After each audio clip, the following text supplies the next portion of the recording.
श्रीमद् भगवत गीता की 18 ज्ञान की बातें जिन्हें जाने बिना आप सफल नहीं हो सकते। जो भी अपने जीवन में गीता में कही हुई बातों को उतार लेगा उसे सफल होने के लिए कोई रोक नहीं सकता। इस भगवत गीता में दुनिया के हर दुख हर समस्या का हल है। वैसे तो संपूर्ण गीता ज्ञान का सागर है, किंतु मैं आज भगवत गीता की 18 ज्ञान की बातें आपको बता रहा हूँ, जिससे आपके जीवन पर बहुत प्रभाव पड़ सकता है। यदि आप इन बातों को अपने जीवन पर उतारते हैं तो एक बहुत बड़ा फर्क आपको देखने को मिल सकता है। भगवत गीता आपको ज्ञानवर्धक अनुभव प्रदान करता है तथा यह आपके भीतर एक परिवर्तनकारी बदलाव लाता है, जो जीवन के उद्देश्य और आंतरिक शांति को प्राप्त करने में मददगार बनता है। सैकड़ों श्लोकों में निहित सार का निचोड़ आपके लिए इस वीडियो में भगवत गीता की 18 ज्ञान की बातें आपको जानना जरूरी है। इसकी शिक्षाएं व्यक्तिगत विकास और आध्यात्मिक विकास के लिए व्यावहारिक मार्गदर्शन प्रदान करती हैं, जिससे यह सत्य चाहने वालों के लिए एक कालातीत और अमूल्य पाठ बन जाता है। भगवत गीता की 18 ज्ञान की बातें। भगवत गीता एक पवित्र हिंदू ग्रंथ भगवान कृष्ण और अर्जुन के बीच एक गहन और कालातीत दार्शनिक चर्चा है। इसके श्लोकों में अमूल्य शिक्षाएं निहित हैं, जो समय से परे हैं और जीवन के विभिन्न पहलुओं पर मार्गदर्शन प्रदान करती हैं। कर्म का सिद्धांत। कर्मण्येवाधिकारस्ते मा फलेषु कदाचन माँ कर्मफल हेतुर्भूर्मा ते संगोस्त्व कर्मणि। इस श्लोक में भगवान श्री कृष्ण कहते हैं कि तुम्हें कर्म करने का अधिकार है, लेकिन उसके द्वारा किए गए कर्म के फल को उसे फलने का अधिकार नहीं है। अर्थात आपको कर्म में लगना चाहिए, लेकिन उसके फलों की चिंता में नहीं रहना चाहिए। कर्मयोग में सर्वप्रथम यह भाव है कि कर्म करना आवश्यक है और उसे ईश्वर को समर्पित करना चाहिए, फल की इच्छा के साथ नहीं। यह श्लोक हमें कर्मयोग के माध्यम से सफलता और आनंद की प्राप्ति के लिए एक सुनहरा उपाय सिखाता है। आप ही मित्र आप ही शत्रु, उद्धरेदात्मनात्मान नात्मान मवसाद्येत, आत्मैभ्यात्मनो बंधुरात्मैवरिपुरात्मनः।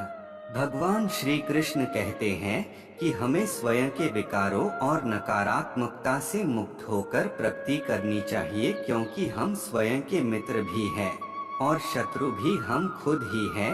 इस श्लोक में एक गहरा संदेश है कि हम खुद ही अपने सबसे बड़े मित्र और सबसे बड़े शत्रु भी हो सकते हैं। जब हम अपनी आत्मा को नहीं समझते और उससे अलग हो जाते हैं तो हमारे अंदर के सकारात्मक गुण व्यक्त नहीं हो पाते और हमें खुद ही अपना दुश्मन बनना पड़ता है। लेकिन जब हम अपनी आत्मा को समझते हैं और उसके साथ एक हो जाते हैं तो हम अपने भीतर के दुश्मन को पहचान सकते हैं और उससे निपट सकते हैं। किसी वस्तु के आकर्षण से बचें।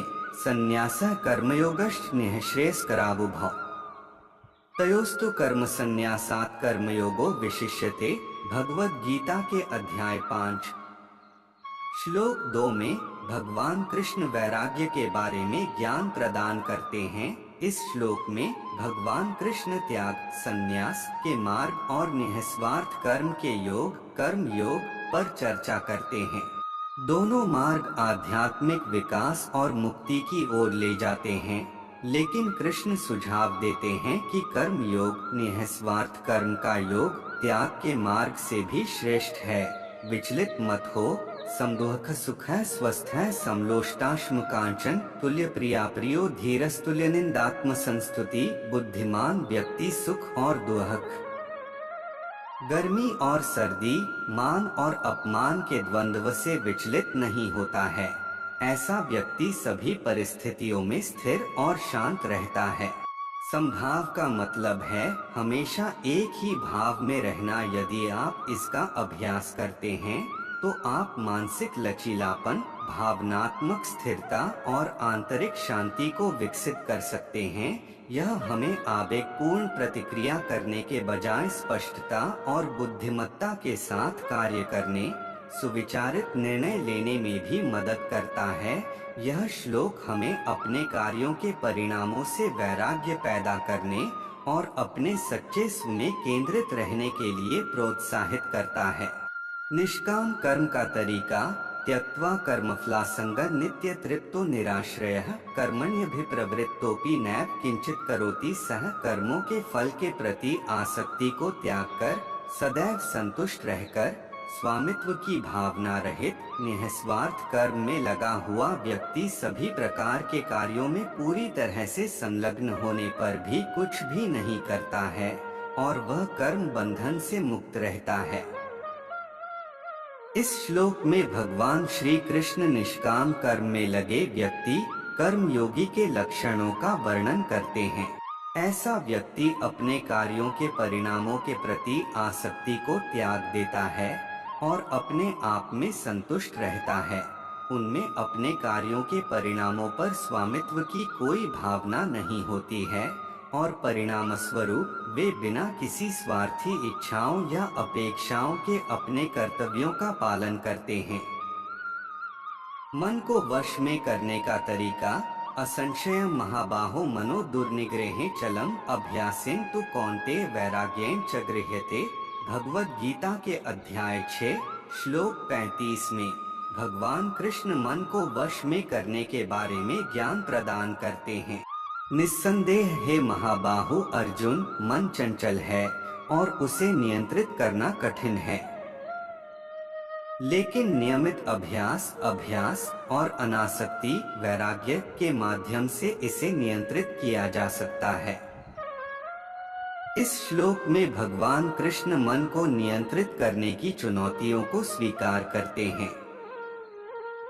वह अर्जुन को महाबाहो या शक्तिशाली बाहु के रूप में संबोधित करते हैं, इस बात पर जोर देते हुए कि अर्जुन जैसे मजबूत व्यक्ति के लिए भी मन को नियंत्रित करना चुनौतीपूर्ण हो सकता है। मन की तुलना एक बेचैन बंदर से की जाती है, जो लगातार एक विचार से दूसरे विचार पर कूदता रहता है, जिससे उसे वश में करना मुश्किल हो जाता है। हालांकि भगवान श्री कृष्ण मन को वश में करने के लिए समाधान प्रदान करते हैं। वह अभ्यास और अनासक्ति वैराग्य का मार्ग सुझाते हैं। यहाँ पर अभ्यास का मतलब मेडिटेशन से है। नियमित अभ्यास से मन को अधिक एकाग्र और शांत होने के लिए प्रशिक्षित किया जा सकता है। त्याग ही सर्वोच्च शांति का रास्ता है। श्रेयो हि ज्ञानमभ्यासाच् ज्ञानाध्यानन् विशिष्यते। ध्यानात् कर्मफलत्यागस्त्यागात् शान्तिरनन्तरम्। बिना मर्म को जाने किए गए अभ्यास से ज्ञान श्रेष्ठ होता है, ज्ञान से बेहतर ध्यान होता है और ध्यान से श्रेष्ठ कर्मों के फलों का त्याग होता है, क्योंकि त्याग ही आपको परम शांति की ओर ले जाता है। भगवान श्री कृष्ण जी ने निष्कर्ष निकाला कि पूर्ण वैराग्य या त्याग सर्वोच्च शांति की ओर ले जाता है, जिसका अर्थ है सर्वोच्च प्राप्ति, आंतरिक शांति और परमात्मा के साथ एकता की स्थिति।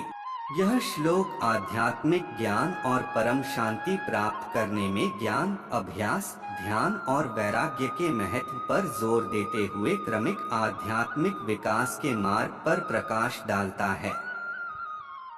कर्ता भाव रहित यस्य नाहंकृतो भावो बुद्धिर्यस्य न लिप्यते हत्वापि स इमान् लोकान् न हन्ति न निबध्यते।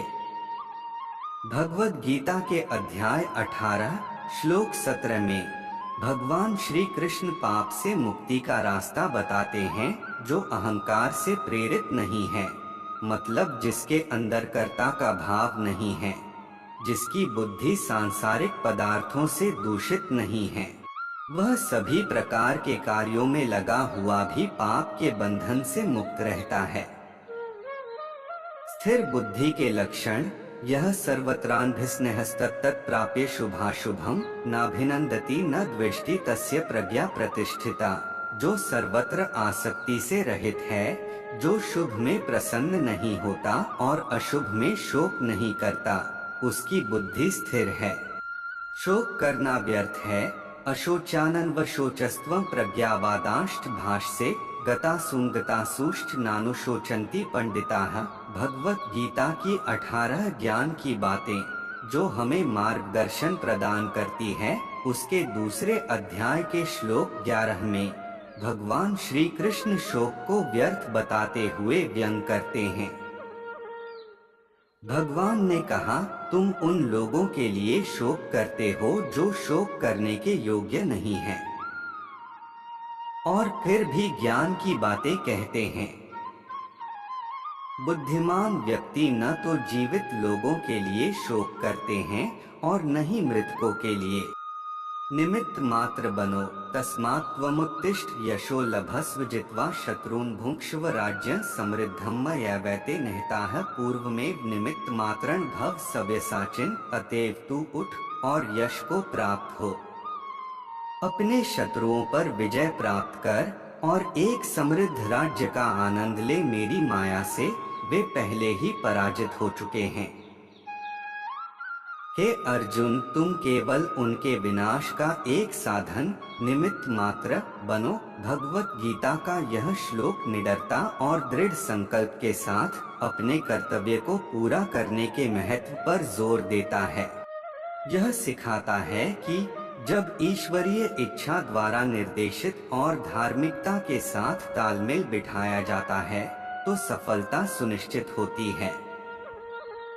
संभाव रखिए, तुल्यनिंदास्तुतिर्मौनी संतुष्टो येन केंचित अनिकेत स्थिरमतिर भक्तिमान में प्रियो नर। भगवान कहते हैं, जो मित्र और शत्रु के प्रति सम हैं, सम्मान और अपमान में, गर्मी और सर्दी, सुख और दुख में संभाव रखते हैं, जो आसक्ति से मुक्त हैं, जो अपने रास्ते में जो भी मिलता है उससे संतुष्ट रहते हैं, जो नियंत्रित और स्थिर मन रखते हैं और जो हैं मेरे प्रति समर्पित, ऐसा व्यक्ति मुझे प्रिय है। भगवत गीता का यह श्लोक किसी की आध्यात्मिक यात्रा में आंतरिक शक्ति, संतुष्टि और भक्ति विकसित करने के महत्व को रेखांकित करता है। सत्य ही ब्रह्मांड में व्याप्त है। नास्तो विद्यते भावो ना भावो विद्यते सतः, उभयोरपि दरिष्टोन्तस्त्वन्योस्तत्वदर्शिभिः। असत्य का कोई अस्तित्व नहीं है और वास्तविक का अस्तित्व कभी समाप्त नहीं होता है। सत्य के दृष्टाओं ने दोनों के स्वभाव को समझकर एक ही निष्कर्ष निकाला है। यह श्लोक हिंदू दर्शन का एक मौलिक सिद्धांत है, जो शाश्वत वास्तविकता और भौतिक संसार माया के बीच के अंतर पर जोर देता है। बुद्धिमान इस सत्य को समझकर भौतिक क्षेत्र के भ्रम को पार करने और शाश्वत वास्तविकता के साथ मिलन की कोशिश करते हैं, जो मुक्ति मोक्ष की ओर ले जाता है। ईश्वर एक है, रूप अनेक है, यो यो या तनु भक्तः श्रद्धयार्चितुमिच्छति, तस्य तस्याचला श्रद्धा तामेव विद्धाम्यहम्। अध्याय 7 के 21वें श्लोक में भगवान श्री कृष्ण जी अर्जुन को समझाते हुए कहते हैं, जो व्यक्ति जिस जिस रूप में भक्ति और श्रद्धा से मुझे पूजना चाहता है, मैं उस व्यक्ति की उस श्रद्धा को स्थिर करता हूँ। भगवत गीता के इस श्लोक में भगवान बताते हैं कि वह सर्वोच्च व्यक्ति के रूप में उन लोगों के विश्वास को मजबूत करते हैं जो अटूट भक्ति के साथ उनकी पूजा करते हैं, चाहे वे किसी भी रूप में उनकी पूजा करना चुनते हों। काम, क्रोध और लोभ व्यक्ति का नाश कर देता है। त्रिविध नरकसेदं द्वारं नाशनमात्मनः कामः क्रोधस्तथा लोभस्तस्मादेतत्त्रयं त्यजेत। भगवत गीता के अध्याय 16 के 21वें श्लोक में भगवान श्री कृष्ण जी अर्जुन से कहते हैं, 3 द्वार आत्मविनाशकारी नरक की ओर ले जाते हैं, काम, क्रोध और लालच। इसलिए व्यक्ति को इन तीनों को त्याग देना चाहिए। यह श्लोक उन नकारात्मक लक्षणों और व्यवहारों पर प्रकाश डालता है जो आध्यात्मिक विकास के लिए हानिकारक हैं और दुख और पीड़ा का कारण बनते हैं। अपने कर्म में लगे रहो। सहजम कर्म कौन्तेय सदोषमपि न त्यजेत सर्वारंभा ही दोषेण धूमेनाग्निरिवावृताः। भगवत गीता के अध्याय 18 श्लोक 48 में भगवान श्री कृष्ण अर्जुन को अपनी अंतिम शिक्षा देते हैं और पूरे धर्म ग्रंथ में उनके मार्गदर्शन का सार संक्षेप में बताते हुए कहते हैं, हे कौन्तेय अर्जुन, अपने स्वाभाविक कर्तव्यों का पालन बिना आसक्ति के करें। भले ही उनमें दोष हो, सभी कर्म दोषों से ढके होते हैं, जैसे आग धुएं से ढकी होती है। अपने मन और बुद्धि को ईश्वर को अर्पण करो। संतुष्ट सत्तं योगी यतात्मा दृढ़ निश्चयः मयर्पितं नो बुद्धिर्यो मद्भक्तः समे प्रियः। जो योगी संतुष्ट, संयमी, दृढ़ विश्वास वाला, आत्मसमर्पित है और जिसका मन और बुद्धि मेरे भगवान को समर्पित है, ऐसा भक्त मुझे बहुत प्रिय है। यह श्लोक ध्यान और भक्ति के अभ्यास में संतोष, समर्पण और दृढ़ता के महत्व पर जोर देता है। इन गुणों को विकसित करके और परमात्मा के प्रति समर्पण करके एक योगी आध्यात्मिक प्रगति प्राप्त कर सकता है। इच्छाओं को मन में न दोहाए। शनैः शनैरुपरमेत बुद्ध्या धृतिगृहीत्या आत्मसंस्था मनः कृत्वा न किंचिदपि चिंतेत। भगवत गीता के अध्याय 6 श्लोक 25 में भगवान श्री कृष्ण अर्जुन को शिक्षा देते हैं कि शांत मन, अभ्यास से संयमित और पूरी तरह से भगवान में लीन होने पर व्यक्ति को न तो किसी भी इंद्रिय विषयों के बारे में सोचना चाहिए और न ही किसी भौतिक इच्छाओं में मन को लगाना चाहिए। भगवत गीता की 18 ज्ञान की बातें अपने जीवन में जरूर अपनाना। जय श्री कृष्णा। राधे राधे। कमेंट में जरूर लिखना।